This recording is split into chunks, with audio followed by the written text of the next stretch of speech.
In this episode of Unraveled, producer Rachel Parent explores how urban farming is impacting the future of food production.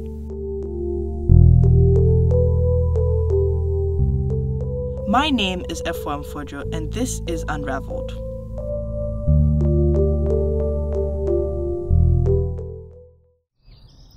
About 4 years ago, my mom started a garden. Every year I watched her dedicate time and harvest the rewards. I found it fascinating, but never got overly involved. Fast forward to when the pandemic hit, I started to feel more disconnected than ever. Like many during the pandemic, I struggled to get off my phone. Day in and day out, I'd scroll through TikToks, Instagram Reels, and YouTube while also doing online school. Needless to say, my screen time increased drastically, and so did my need for something different. And that's when I got involved. I started planting seeds, harvesting vegetables, and getting some fresh air. But this sparked my interest. I couldn't be the only one that turned to plants and gardening to clear my mind and to relax. I decided to do some research and found out that there were whole communities across Canada that participated in urban farming and community gardens. During this time, I also began to notice an increase in houselessness in Toronto. The ability to access food became harder, and prices went higher. Food is something we all need to survive. For some, food is an unconscious part of the day. Our appetites continue to grow, but so do the barriers to meeting our needs. As the wealth gap widens, symptoms like food insecurity and food scarcity in cities are more obvious than ever. The act of eating, a simple task to some, is a constant struggle for others. The pandemic shed light and worsened the ever-increasing issue of food insecurity in Canada. As an example, more than 1 in 4 food banks located in bigger cities saw their usage double during the pandemic, according to Food Banks Canada. Ontario specifically saw a large spike in increased food aid with a 23% increase. Majority of the visits were in the largest cities, like Toronto. Beyond the economic factors of food and accessibility, my research also led me to find out that our food systems are some of the most destructive and damaging for our climate and the environment. Currently, food systems produce more carbon than transportation in Canada, which brings me back to where we started. All the research and all the digging led me back to what I was already taking part in: urban farming.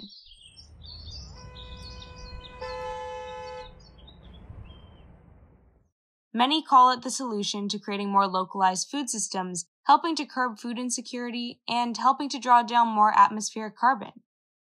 Growing food is important, but does urban farming really hold that much power? That's what I set out to find out. So I decided to sit down with Ran Goel, the founder of Fresh City Farms, to talk about what he thinks the potential for urban agriculture looks like. Thank you so much for joining me, Ran. I'd love to start off by talking more about Fresh City. It was founded with this idea of people and the planet in mind, but could you explain a little bit more about your overall goal with the company when it comes to changing food systems? Yeah, so our overall vision is a better life through food. We do that in a number of ways. We're trying to be an independent source of seasonal, sustainable, and organic fresh food.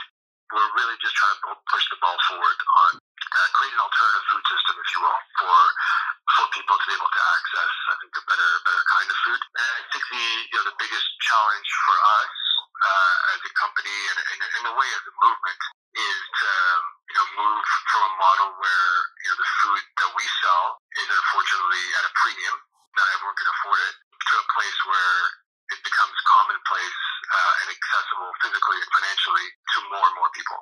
And I think that's kind of the biggest challenge ultimately that we're trying to address. It's really interesting that you brought up the idea of trying to make healthier food more economically available to everyone. I think that's an issue that's incredibly important. And I wonder where you think urban agriculture fits into that puzzle. So if I think of the power for urban farming vis-a-vis food security, it's in really getting food into the discussion and building communities of advocacy around these issues. And I think that's where, in my mind, urban farming has the most potential. It's really to bind very spirited and very passionate people together around food and advocate for change. It's less that X percent of our food could come from cities. That's obviously a bonus, but in my mind, that's a small part of the goal for urban farming. Ran and I talked for some time on the phone. We covered a lot of ground, but what really stood out to me in the conversation was his outlook for urban farming. He said that he hopes this will be widely adopted, as places like Berlin have already done, where growing food, no matter your living accommodations, is a right. Surely if it's already being done in other cities around the world, it could be done in Toronto as well. I liked the idea that Rand could turn a passion into a business that is socially benefiting communities. The idea of green economies and being able to make a living off of something positive is becoming more prevalent in today's society. But I really wanted to learn more. Who else is in urban agriculture? What do they see as the benefits long term? Could we address food insecurity through means like urban agriculture? As I dive deeper into the world of research, it's clear that really anyone can be affected by food insecurity. A neighbor, a friend, or a family member. Among some of the populations most impacted by food insecurity, I was surprised to find out that students rank fairly high. A report was released by the organization Meal Exchange, pointing to 40% of post-secondary students in Canada being food insecure. As a student myself, I wanted to learn more about the efforts that urban farms on university campuses are accomplishing. So I spoke to Cindy Pham, the engagement coordinator at the Ryerson Urban Farm, to learn more. I got involved 10 years ago when I started my undergrad at Ryerson in nutrition. At the time, the farm was just a small student group on the ground, and we were just utilizing underutilized spaces across campus just to see like where we could grow food. And then from there, we got access to the green roof that was built in 2004. And so we test piloted it in 2013, saw that we could grow pretty much anything. I've been there since 2011, so it's been 10 years now. And I just stayed on because I fell in love with urban agriculture, and I just kind of liked to be able to grow food in the city and to learn so much.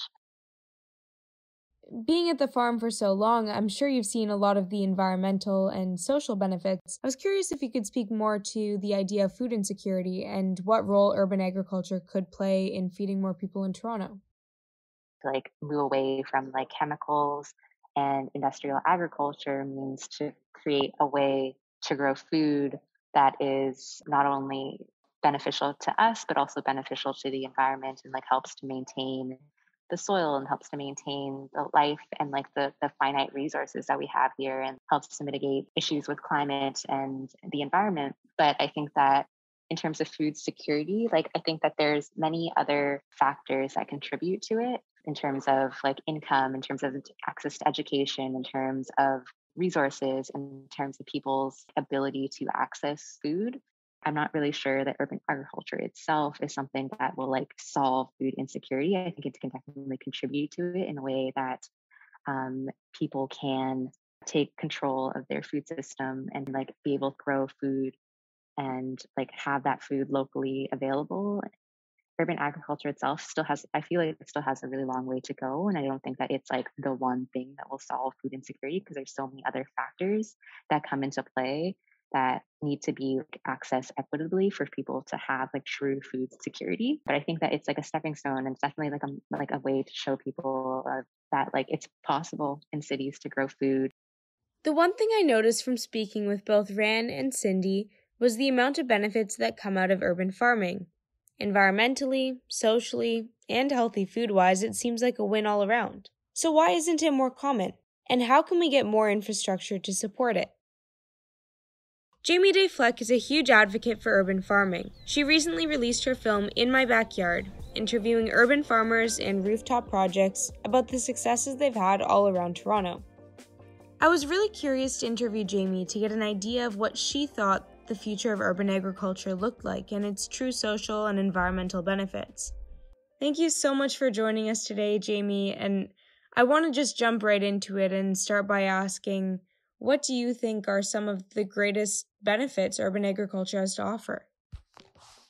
When we do things like community gardens or events, harvest events, all those events that would surround it, we're bringing people to spaces, and we're talking about things, and we're creating relationships.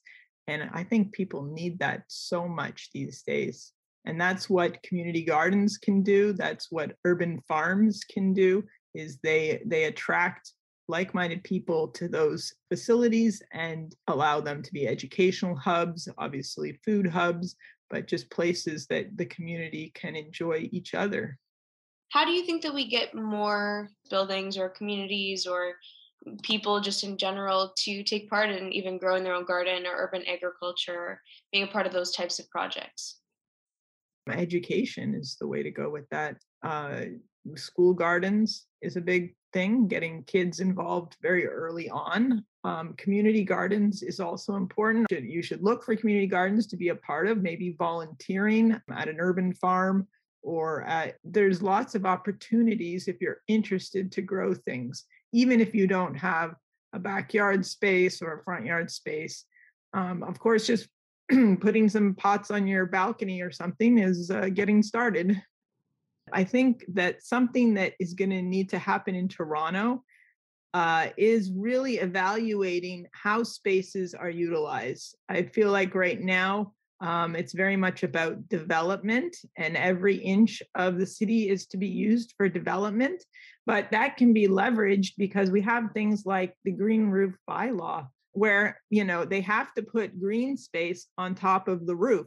So they might as well put a garden that actually enhances the buildings so that the residents can grow food or flowers on top of the condo building. It actually makes it more desirable to live there. So I think it's this kind of thing that we need to start looking at in the city: is how are the spaces used, who benefits from these spaces, and how can we make it greener and more just for everyone?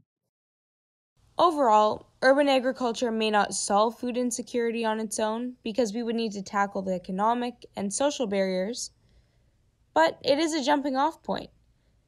It allows people to connect with where their food comes from and have access to food at more affordable prices. Also, the environmental cost of transporting food and maintaining proper conditions is high.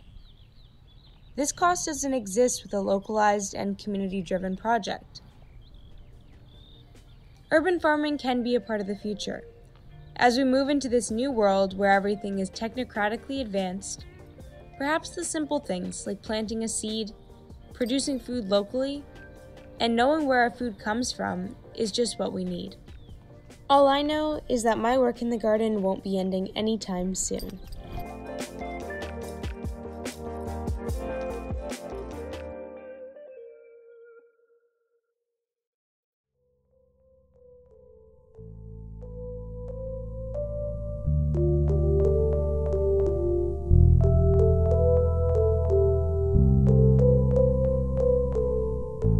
This episode of Unraveled was produced by Rachel Parent.